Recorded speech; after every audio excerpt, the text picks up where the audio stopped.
Hatrany fiainana kaleo iezaka ahitany soa finaritra hatrany ka itiaka ny lona de mavesy zanka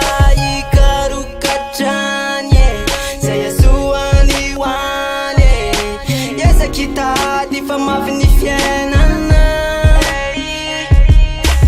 ezaka ny tady na tsisy tarainana manao azafady niaty mila miezaka anatratry reo tanjona say mbola hotratrarina tramizao aloha de mbola miatra fona mbola mitady tsy maintsy miady manatena fifaliny lavitriny fijaliny ayo inany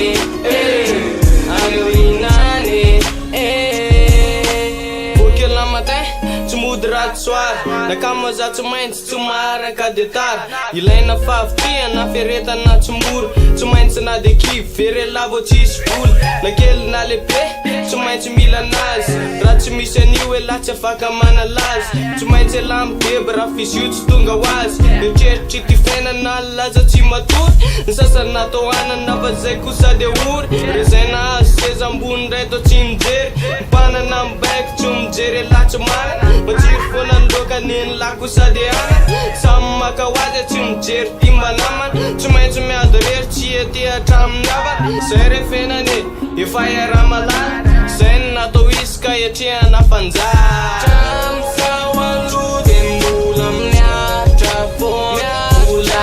mitady tsy maintsy miady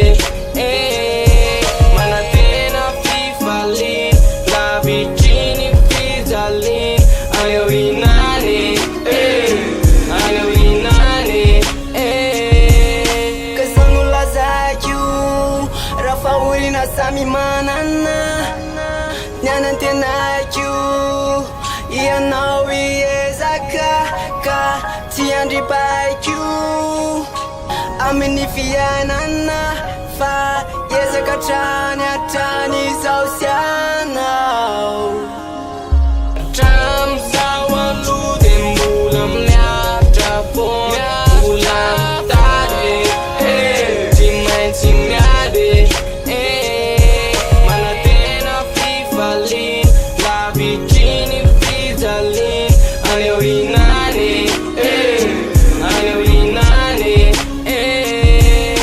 tramizao aloha de mbola miatra fona mbola mitady